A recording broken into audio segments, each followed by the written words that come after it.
foli ni tanu ni waliɲuman dɔn an tɛ sɛgɛn an tɛ ɲinɛ kanubaga cɛman ni musoman Mali kɔnɔ ani Mali kɔ kan mɔgɔ mɔgɔ sɔgɔlen don Zigiri Plus la an ka foli ka kɛrɛnkɛrɛnlen b'i ye n'Ala sɔnna ma i kɛra sigiyɔrɔ fɛn o fɛn la diɲɛ kɔnɔ a dɔn on est de cœur avec toi an ka foli b'i ye fɛnɛ sanga a n'a ka waati n'Ala sɔnna ma ni y'an sigilen an ka émission Mandi kan turabu kɛnɛ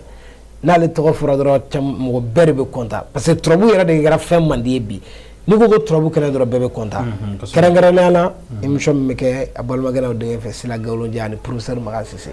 n'Ala sɔnna ma karamɔgɔ salamu aleykum. Wa aleykum salam wa rahmatulahi ta'ala wa barakatuhu. An sigira turabu kɛnɛ la yanni an ka don an ka bi babu kɔnɔ foli kanubaw ma. Fɔlɔ Sila an bɛ fo k'i waleɲuman dɔn kɔfɛ an bɛ kanubaga bɛɛ fo kɔfɛ kɛrɛnkɛrɛnnama an bɛ foli ta ka ɲɛsin Bɛlɛdugu ka se Jitunu ka se Mande ka se Jiburula kosɛbɛ an tɛ ɲinɛ an bɛ Jiburula donsow fo Jiburula donsow waleɲuman dɔn kosɛbɛ foli ka kan an bɛ foli ta ka se Bajangara k'an bɛ ŋana bɛɛ fo ko ni ko alhamdulilayi Sila an bɛ turabu kɔnɔ bi turabu ye dɔnni dɔ ye mun de la Nabila Idirisa ma laturu kan ka ɲini ka dɔn bɛɛ fɛ tiɲɛ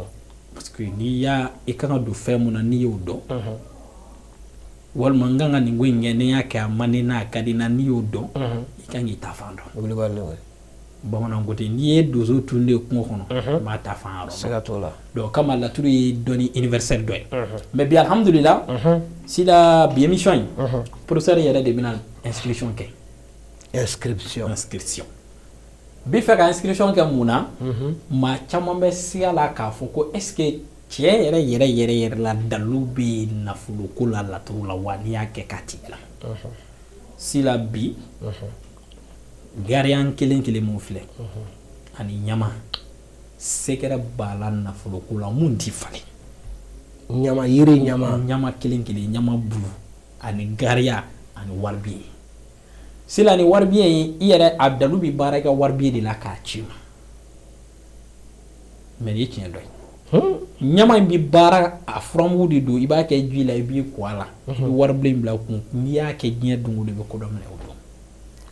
mais pour que k'a jira mɔgɔw la ko tiɲɛ b'a ko la professeur yɛrɛ de bɛna lancement kɛ an bɛ cɛ 10 ani muso 10 an b'o ta ni dɔgɔkun kɔnɔ k'olu tɔgɔ sɛbɛn an b'olu ka baara kɛ ni Ala sɔnna ma tontigi gariya ani ɲama bulu ale ni waribiyen k'i kɛ nafolotigi a ti ban yɛrɛ wari caman kɔni wulibali la parce que munna n ko wulibali la nafolo baarako yɛrɛ mɔgɔ bɛ ɲini ka tigɛ a la karamɔgɔ kosɛbɛ tiɲɛ yɛrɛ la dɛ c'est à dire mɔgɔw b'a fɔ an ye nafolo baara kɛ karisa ko a ta ka di karisa ko a ta bɛ taa an y'a bɛɛ kɛ a si ma ɲɛ o de kama n bɛ ka ɲinɛ wulibali yɛrɛ la Sila wulibali la parce que laturu ye fɛn dɔ ye ne y'o de f'i ɲɛna n ko ka dalu kɛ a ka kɛ ne yɛrɛ ka fɔlɔ kɔ ka kɔ nka a ye dɔnni na a daminɛna tɔntigi gariya la gariya ye nafoloso den ye wa gariya ka teli ne bɛ ka nin sira mun fɔ gariya la nin tɛ sini nin tɛ sinikɛnɛ ye ni furamugu nin bɛ baara wari de la a yɛrɛ dalu bɛ baara waribiyen de la waribiyen mun mani yɛrɛ ja a kɛ o kɛ k'i i yɛrɛ kɛ mɛ k'a dɔɔni kɛ ji la k'i kɔ a la o tile yɛrɛ i t'o bɔ k'o bin kan fɔlɔ k'a sɔrɔ i ma giriman dɔ bila i kun fɔ o ye sɛbɛn yɛrɛ e fɛ e yɛrɛ ka da la k'a fɔ ko dalu ye wulibali ye sinon a tɛ o dɔrɔn na i bɛ taa sɔrɔ waati o waati tan k'a b'i kunna i bolo tɛ fama nafolo la kɔrɔbɔla kama n'a y'i ja i bɛ sɛbɛnden in bila so kɔnɔ ka n'a bila i kun tuguni wusula in c'est à dire furamugu min b'a kan o fana to yen i yɛrɛ k'i yɛrɛ lajɛ n'a sɔrɔ ni tiɲɛ bɛ dalu ko la ni tiɲɛ t'a la c'est à dire n'i y'a ta i b'a lajɛ i bɛna sɔrɔ min kɛ dɔgɔkun kelen kɔnɔ ani n'i y'a bɔ k'a bila i kana baara k'a la o ye sɛ ko lajɛ i y'a faamuya o ye ka e yɛrɛ ka danganiya sɔrɔ a la ko e fɛn dɔw b'a la min bɛ ka baara kɛ ko n'i ye nin kɛ nin i bɛ ko dɔ ye nin kɔnɔ a gulonnen tɛ n bɛ baara la n tɛ baara la t'a la a kɛ dɔrɔn e k'i yɛrɛ ka garijɛgɛ la dɔgɔkun kelen kɔnɔ i k'a lajɛ ni Ala sɔnna cɛ 10 muso 10 k'a daminɛ nin don in na ka taa nin kunɲɔgɔn na ni dɔgɔkun kunɲɔgɔn in tɛ alamisa sibiri kunɲɔgɔn in tɛ donc ni mun bɔra o la an b'o lakale ɲɔgɔn na Ala sɔnna inshallah Mali kɔnɔ ani Mali kɔ kan nin ye lancement ye nafolo baara la kan n'o ye tontigi gariya nafolo baara ye min sigilen don sen kan professeur bolo k'a daminɛ ni samedi la ka taa bila samedi wɛrɛ la mɔgɔ min mana weleli kɛ o kɔnɔna na k'i bɛ fɛ k'i tɔgɔ sɛbɛn a kɔnɔ a tɛ tɛmɛ mɔgɔ 20 kan mɔgɔ 20 voilà donc n'o dafara ne ye weleli kɛ o kɔfɛ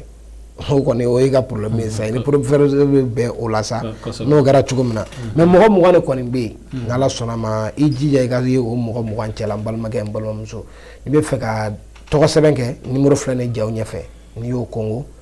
ni professeur yɛrɛ de bɛ ɲɔgɔn sɔrɔ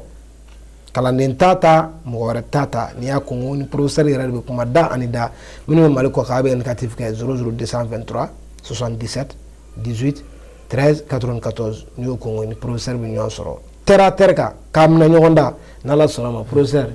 n'an ka kurun sɛnsɛn ka se cɛncɛn ma